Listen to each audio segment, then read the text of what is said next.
Alright, hello everyone. So today is Monday, it is Kit Day, and today we are going to be looking at Wild Hunt Heathcliff. Major changes for this patch is going to be the unique counter system has been added, new UI changes for this identity illustration and manager ticket UI stuff, and we also have some improved clashing animations to I guess look cooler. We have to wait and see to see this stuff. But the main thing about this video is that I'll probably be spending like 20-30 minutes talking about this guy because he's so special.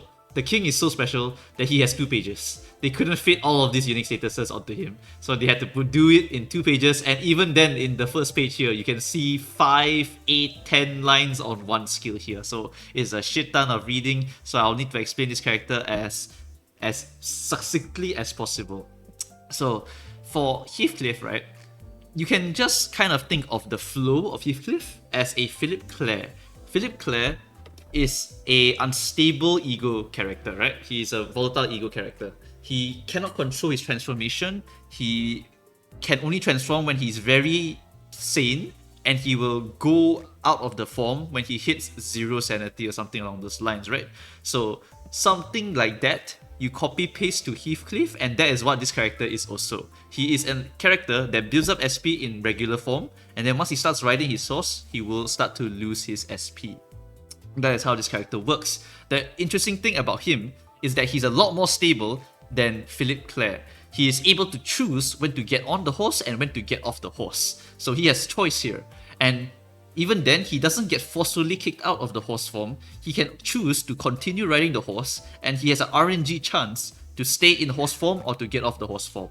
So even if he is unstable, he's about to hit 0 SP for example, he still has a chance to continue. So that is the unique thing about him. He's like Phillipclair but more stable. In fact, most of the AoE stuff and most of the damage stuff and most of the important moves for this character is pretty similar to Phillip. Skill 1 is going to be a generic skill, your AoE skill is going to be your skill 2, same, it's the exact same shit, and your skill 3 in the regular form is going to be the build SP ability. And in the volatile ego state, or for Heathcliff in Dullahan state, is going to be a dump all of your SP or end your horse form ability. So this is going to be your build up skills. When you're in your transform state, skill 2 will be your big payoff skill, and you can use your skill 3 in the regular form to build up the SP, or use it in the advanced form to dump out all the SP, or to dump your Dullahan and get the big payoff, big hit before you transform back to normal.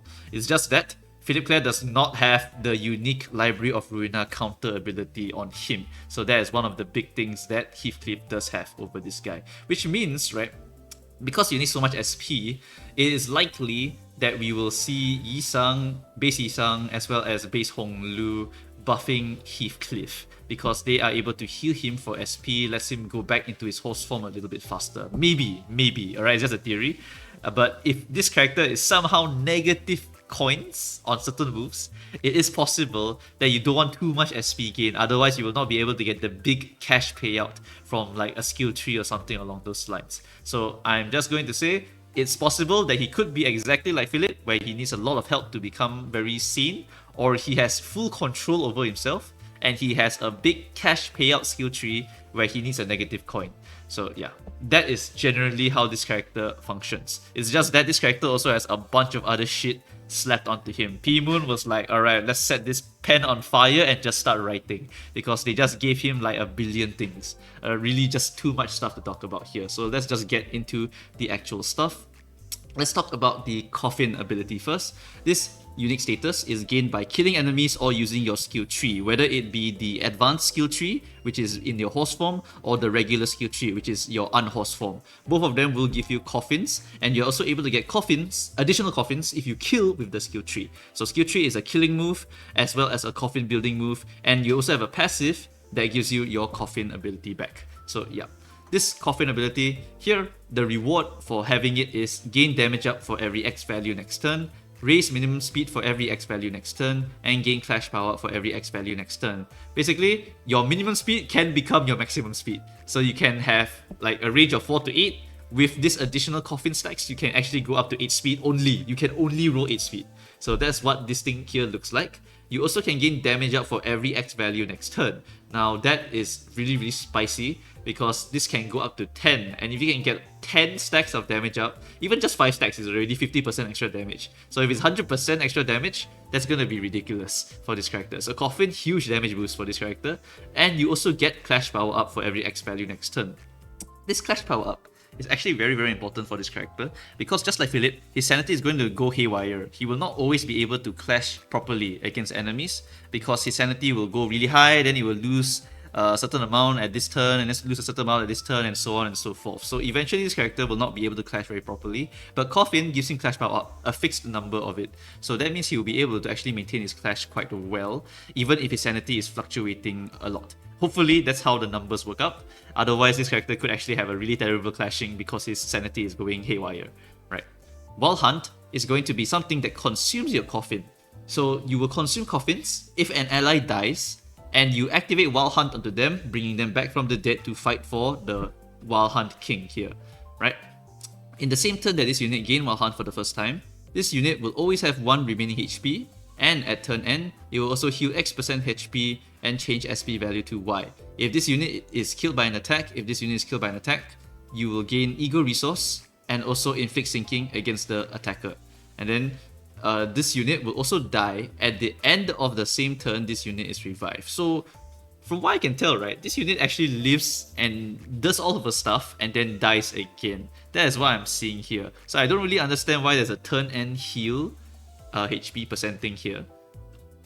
So tentatively, I don't really understand this part here. If anyone has their own interpretation, feel free to explain it to me, because I don't really understand this part here. But essentially, this skill brings back your friends as a ghost, like your butler Ryoshu. Oops, she died, my bad. And then you bring her back, she has 1 HP, she's able to do stuff, and if she dies from an attack, she is able to give you ego resources as well as inflict sinking against the last attacker, and then she will die.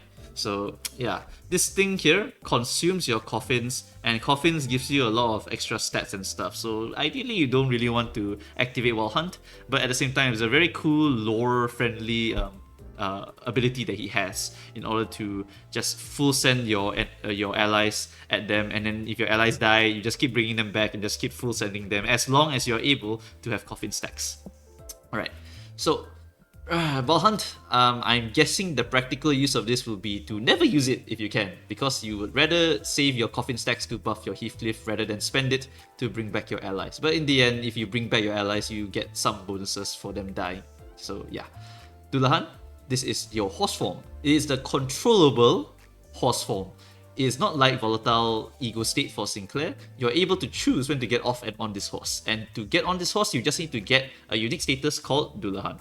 When you get this status, you get a loss of defense level, you get a gain of offense level, and you also have increased min and maximum speed values. Makes sense, you ride a horse, right?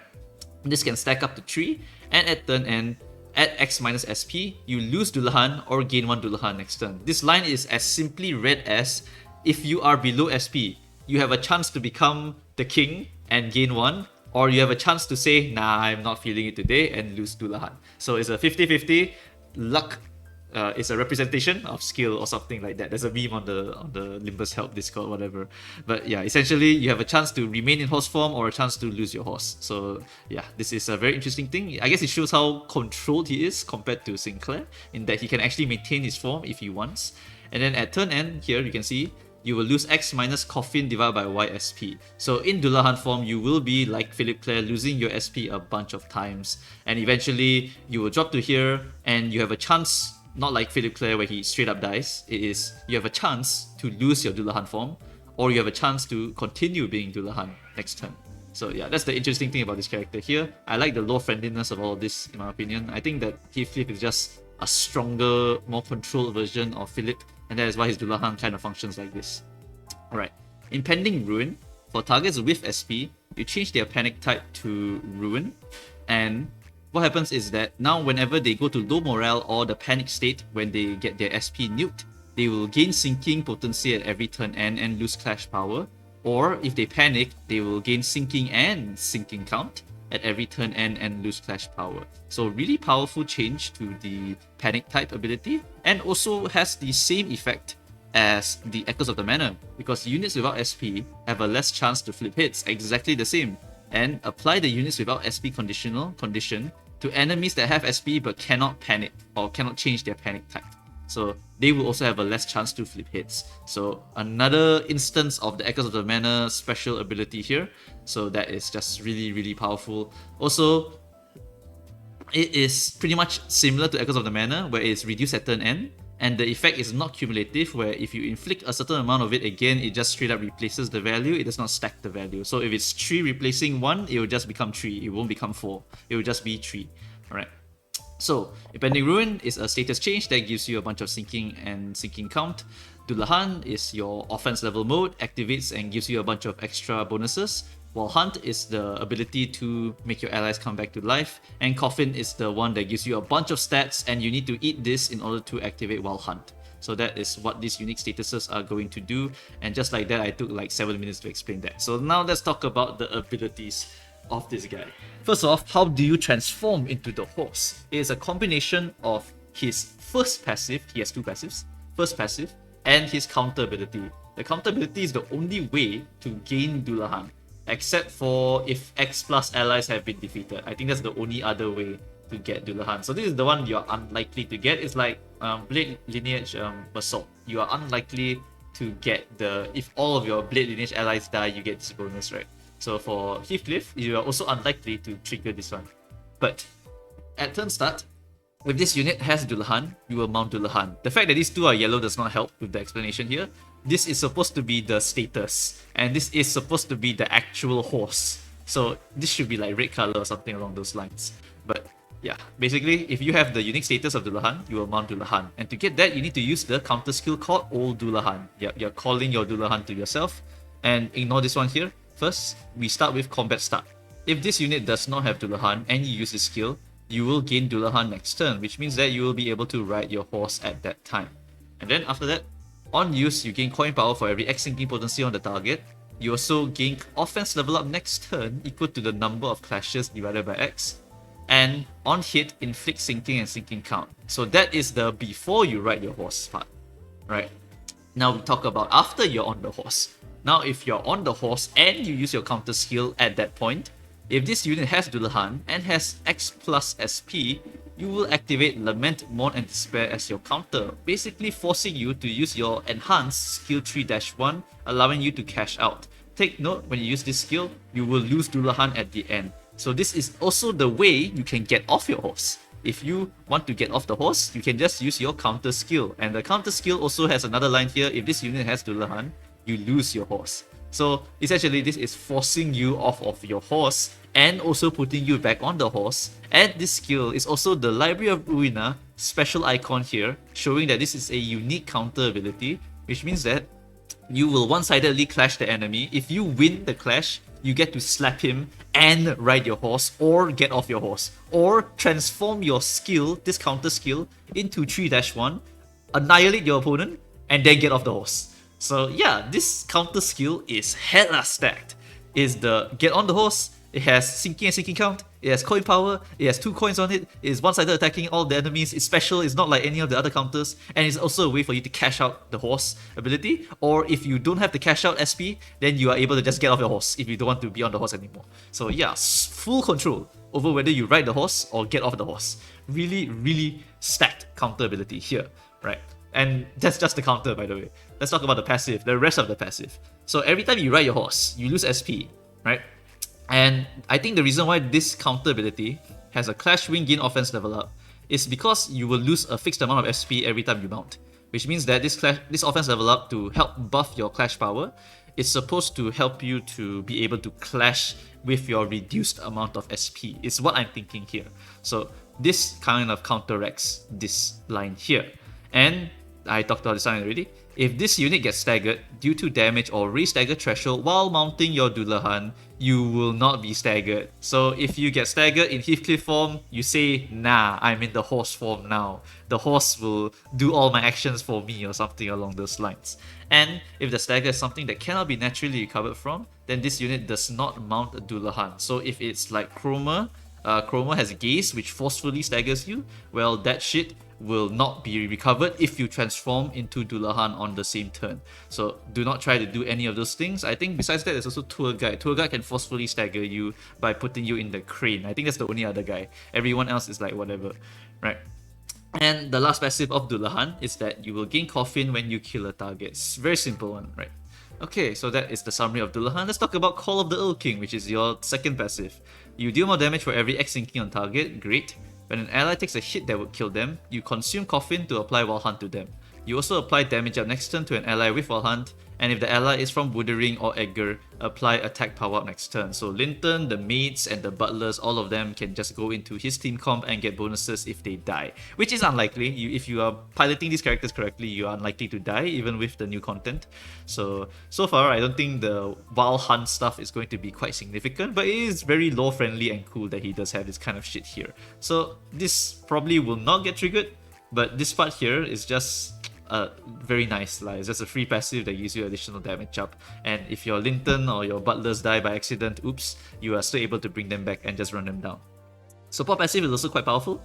One ally with the highest SP deals more damage to targets with less than 0 SP. If target has less than 0, you deal more damage the further the target's SP is from 0. That's a new line, we've never seen that before. And if the target does not have SP, then the ally applies more sinking potency and count with their skill and coin effects of their attack skills. So yeah, really powerful stuff to buff allies' application of potency and count. So it's also a very strong support passive with quite interesting regular passives. So even if you are like confused with this character, you should just get him, just put him in your support bench and just give it to your other characters to use, honestly. Because this shit here is just free damage and free potency and count application. So yeah, it looks really solid on this side of the area here. Let's talk about the left side of Heathcliff. Skill 1, Beheading. Very simple move similar to Philip, where you just gain clash power and coin power for sinking count and potency. And you just simply apply sinking potency on the second coin here. Now the funny thing is that this counter skill applies potency and count. So it's possible, right, that you use this skill to replace this skill almost every time. It's possible, it's not 100%. The only reason I can think of using skill 1 instead of this counter is because you want to gain SP. That's it. I think counter will not give you SP unless it is programmed as a clash. Then it actually gives SP, then there's no reason to use skill 1. So we have to really go and do some testing with these two here to find out which one is going to be. Skill 2 is your big AoE payout like Phillipclair. So this skill here, if you're on the horse form, you gain attack weight. But even if you're not in horse form, you get AoE if you have Coffin stacks on yourself. You also gain coin power for every X sinking potency on the target, and if you have Dullahan form, you lose SP, just like Philip. When in volatile, you consume 5. So Heathcliff is also going to lose SP in Dullahan form. He's also going to apply a bunch of sinking as well as the Impending Ruin. Pretty much similar to Phillipclair's skill 2, except this guy is applying burn count here, and only in volatile form he gets a +1 to his potency application because of his burning blade. So that's, yeah, this character here just seems way more stronger in my opinion. And then skill 3 is going to be Clash Wind Heal SP, just like Phillipclair. Look at that, Clash Wind Heal 10 SP. He's also more in control, I think, because he doesn't have the clash lose, right? If Philip loses, he loses 10 SP, but Heathcliff, he does not lose SP even if he loses. So yeah, I don't know, it just feels so lore friendly. Like, I love this character so much. Before you use, if this unit has Dullahan, activate Lament 1 spare. So this is the other way you can get to your skill 3-1. You can use it with your counter, or you can use it with your skill 3. Both of them are able to go into the 3-1. All you need is your Dullahan, and for your counter, it's Dullahan plus SP above a certain amount. And what your skill 3 does is that on use, you also gain coin power for every potency on target, more damage for every X Coffin on self, you also gain Coffin, and if this skill kills the target, you gain Coffin.